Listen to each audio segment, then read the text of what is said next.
Welcome to TAT news. మన channel మరణిస్తాం. దళితుల మీద ప్రేమ కంటే దళితుల ఓట్ల మీద ప్రేమతో ఆనాడు స్వయంగా కేసీఆర్ ముఖ్యమంత్రిగా శాలపల్లి దుబ్బల మీద 2 లక్షల కోట్ల రూపాయల దళిత బంధు స్కీములు లాంచ్ చేసిండు. ఆనాడు వారి మాటల్లో చెప్పాలంటే కొంతమంది సంకుచితమైన వ్యక్తులు ఇది అమలైద్దా అని చెప్పి అంటున్నారు. వాళ్ళకు తెలివి లేదు. తెలంగాణ రాష్ట్రంలో సంపదకు కొదవలేదు. తెలంగాణ రాష్ట్రంలో ముఖ్య స్కీములు లాంచ్ చేసిండ్రు. పైలట్ ప్రాజెక్ట్ కింద హుజురాబాద్లో ఎన్నికల కోడ్ ఉంది కాబట్టి ఇవ్వలేకపోతున్నా, ఎన్నికలైన వెంటనే నేనే కూర్చేసుకొని కూర్చొని 2 నెలల్లో 3 నెలల్లో 15 లక్షల రూపాయలు చొప్పున దళితులకు దళిత బంధు ఇస్తా అని చెప్పి ప్రమాణం చేసిండు. దాంట్లో 17,000 పైచిలకు కుటుంబాలు ఉంటాయి. అనేక మంది పొట్ట చేత పట్టుకొని ఇక్కడ ఉపాధి లేక పట్టణాలకు పోయే వాళ్ళది ఇలా రాయలే, వలసపోయిన వాళ్ళది రాలే. 14,000 కుటుంబాలకు మాత్రమే ఈ దళిత బంధును సెలెక్ట్ చేసి ఫస్ట్ విడత కింద 4 లక్షలు 5 లక్షల రూపాయలు కొద్దిమందికి, 10 లక్షల పైచిలకు తీసుకున్న వాళ్ళకు మాత్రమే, అంటే కార్లు తీసుకున్న వాళ్ళకు, మిగతా పెద్ద పెద్ద వెహికల్స్ తీసుకున్న వాళ్ళకేమో వచ్చినాయి. కానీ చాలామందికి సగం డబ్బులు కూడా రాలే. ఇంకొక 3,000 3,500 కుటుంబాలు సెలెక్షన్ కాలే. మొన్నటి ఎన్నికలప్పుడు మళ్ళీ స్వయంగా మళ్ళీ అదే ముఖ్యమంత్రి హోదాలో పోయినసారే నేను గెలవలేకపోయినా, మీరు నాకు అన్యాయం చేసిండ్రు, మీరు మాకు ఓట్లేయండి గెలిపియండి, మొత్తం దళిత బంధు సగం డబ్బులు ఏవైతున్నాయో ఇచ్చి మొత్తానికి ప్రజలు నమ్మలే, తిరస్కరించారు, అయిపోయింది. రాష్ట్రం మొత్తం దేవుడెరుగు. ఎన్నికలు కేసీఆర్ ప్రభుత్వాన్ని అలా మట్టి కనిపించింది కాబట్టి ఇవాళ ప్రభుత్వం మారడానికి, కేసీఆర్ గద్దె దిగడానికి దళిత బంధే కారణం. కాబట్టి నేను ఇప్పటి ఏ కుటుంబాలు అయితే ఆనాడు వలసపోవడం వల్ల వాళ్ళకు రాలేదో అలాంటి కుటుంబాలన్నిందరికీ కూడా పూర్తిస్థాయిలో దళిత బంధు చేయాలని చెప్పి కోరుతా ఉన్నా. ఈ ప్రభుత్వ పతనానికి ఒక కారణం కాబట్టి తక్షణమే ఈ ప్రభుత్వం నేను ఇంతకుముందు కోరినట్టుగా అన్ని కుటుంబాలకు 15 లక్షల రూపాయలు చొప్పున దళిత బంధు తక్షణమే అమలు చేయాలని చెప్పి కోరుతున్నా.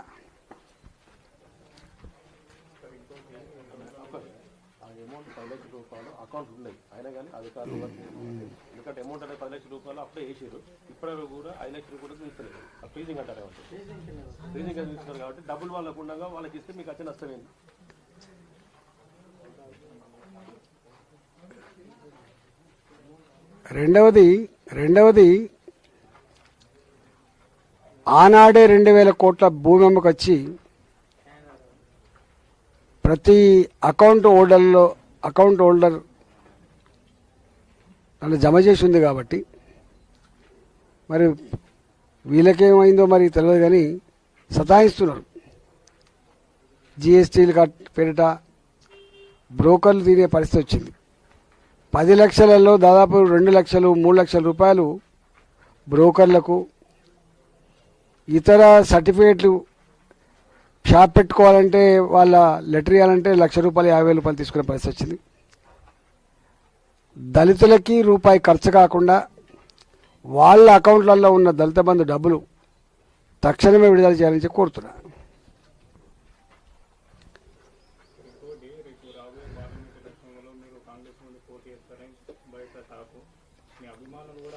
రోజు రాత్రి ఏం చెప్తాం, ఇప్పుడు ఎన్నడన్నా 6 నెలలకోసారో 3 నెలలకోసారో రాస్తే ఆడచ్చు, రోజు రాస్తూనే ఉన్నారు.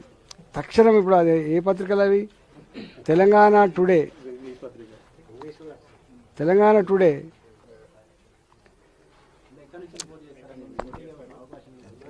నేను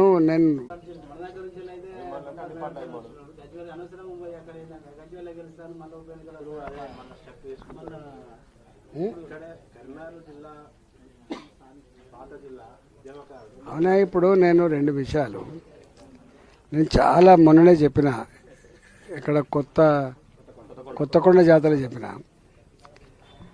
నేను ఇక్కడ అనేక సంవత్సరాలు జిల్లా పార్టీ అధ్యక్షుడిగా ఉన్నా. ఉమ్మడి జిల్లాకు జిల్లా మంత్రిగా కూడా ఉన్నా. నేను తెలంగాణ ఉద్యమానికి పుట్టినిల్లు కరీంనగర్ జిల్లా, దాన్ని కాపాడిన ప్రాంతం హుజరాబాద్ ప్రాంతం.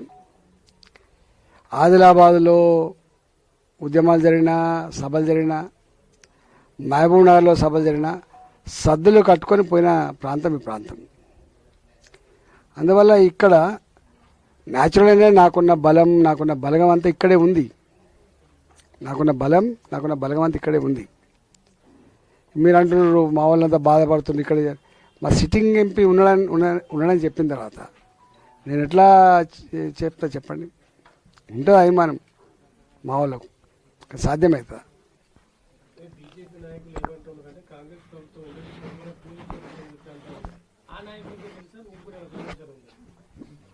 అది వారిని అడగండి, నన్నే అడుగుతావు. కానీ అది ప్రజలు ఎన్నుకున్న ప్రభుత్వాలు అవి. నీకు తెలవాల్సింది ఒకటి ఉన్నది, గుర్తుపెట్టుకోవాలి కూడా.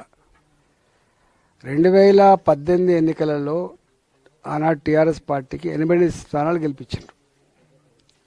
2 స్థానాలలో రెబల్ అభ్యర్థులను గెలిపించారు. అంటే 119 స్థానాలలో టీఆర్ఎస్ పార్టీ గెలిచిన స్థానాలు 90. అంటే అబ్సల్యూట్ మెజార్టీ ఉన్నది. అంటే జనరల్గా అంత అబ్సల్యూట్ మెజార్టీ తక్కువ సందర్భాల్లో వస్తుంది. 90 సీట్లు గెలుచుకున్నటువంటి టీఆర్ఎస్ పార్టీ కేసీఆర్ 19 సీట్లు గెలుచుకున్నటువంటి, ప్రతిపక్ష పాత్ర పోషించమని ఆశీర్వదిస్తే గెలిచినటువంటి పార్టీ కాంగ్రెస్ పార్టీ. 19 స్థానాలు గెలిస్తే ఇవాళ ఒకటేమో రిజైన్ చేసిండ్రు, రెండిట్లా అదైంది. కాబట్టి 18 మంది ఎమ్మెల్యేలలో 12 మంది ఎమ్మెల్యేలని తీసుకుపోయింది కాంగ్రెస్కు రాజీనామా చేయించి. అసలు కాంగ్రెస్ పార్టీకి పార్టీ టీఆర్ఎస్ పార్టీలో మెర్జ్ అయినట్టుగా డ్రామా చేసి తీసుకుపోయిండు. 3 నెలల కాలంలోనే ఎంత రియాక్షన్ వచ్చిందో మీరు చూసిండ్రు. క్యాబినెట్ ఎత్తలేడు, ఈయన ఇతర పార్టీలను కనుమరుగు చేసే ప్రయత్నం చేస్తున్నాడు, ప్రజాస్వామ్యంలో ప్రజలిస్తున్న తీర్పును గౌరవిస్తలేడనేటువంటి దాంట్లో ఉన్నది. ఎప్పుడు కూడా ప్రజలు ఎన్నుకున్న ప్రభుత్వాన్ని కూల్చే ప్రయత్నం చేస్తే ప్రజలు పెద్ద హర్షించారు, గుర్తుపెట్టుకోండి. అది మంచిది కూడా కాదు, కామెంట్ చేయడం మంచిది కాదు, అసలు ఆలోచన కూడా మంచిది కాదు. ఒకరు అవుతుంది, మీకు ఐడియా ఉండాలి. ఒకసారి గిట్టే ఎన్టీ రామారావు ప్రభుత్వం యాదుకుందా, నాందెల్ల భాస్కర్రావు రూపంలో అది పోతే విప్లవంలోకి వచ్చింది. ఎప్పుడు కూడా అది మంచి పద్ధతి కాదు.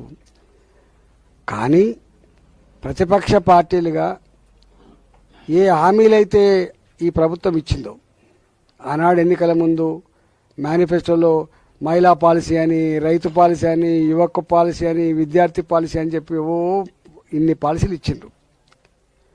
ఇవన్నీ అమలు చేయగలిగే శక్తి ఉందా అని చెప్పి ఎవరు ఆనాడు ఆలోచన చేయలేదు.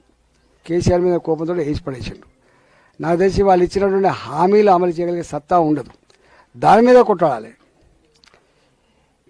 అనేక రకాల అమలు కాని హామీలు ఇచ్చి గద్దెనెక్కిన ప్రభుత్వం అమలు చేయనప్పుడు ప్రజలపక్షం నిలబడి కొట్టాలి. కానీ మళ్ళీ దించే అధికారం ప్రజలకు ఉంటుంది తప్ప ఈ పార్టీలకు ఉండదు, గుర్తుపెట్టుకోండి. అధికారాన్ని కట్టబెట్టినా ప్రజలే కట్టబెడతారు, మళ్ళీ అధికారాన్ని నుంచి దించేయాలన్నా ప్రజలే కట్టబెడతారు. అందుకని నాయకులు, పార్టీలు చరిత్ర నిర్మాతలు కాదు అని చెప్తాను నేను. చరిత్ర నిర్మాతలు ప్రజలు మాత్రమే అని చెప్తాను నేను. ఇలా కేసీఆర్ మీద కోపం ఉన్నది, నీకున్నది, నాకున్నది. శివరాం, మనం ఓడగొట్టామా? ప్రజలు ఓడగొట్టిండ్రు. సునామీ లెక్క వచ్చింది, దంచి కొడితే పోయింది, ఏవి తట్టుకోలే. నేను దాని గురించి కామెంట్ చేయట్లేదు. నేను అంత డీప్గా డిస్కస్ చేస్తాను. కానీ ఒకటి మాత్రం సత్యం, ప్రజలు ఎన్నుకున్న ప్రభుత్వాన్ని ఎవరు కూల్చే ప్రయత్నం చేసినా అది మంచిది కాదు. వాళ్ళను నేను ఇంతకుముందు చెప్పినట్టుగా మళ్ళీ వాళ్ళని తీసేసేటువంటి అధికారం వాళ్ళకే ఉంటుంది. ఇప్పుడు కేసీఆర్ ఏమన్నాడు చూసినావు, మమ్మల్ని ఎన్నుకున్నారా, మా ఇష్టం అన్నాడు. గదే ప్రజలు ఇలాంటి దించేసిండు.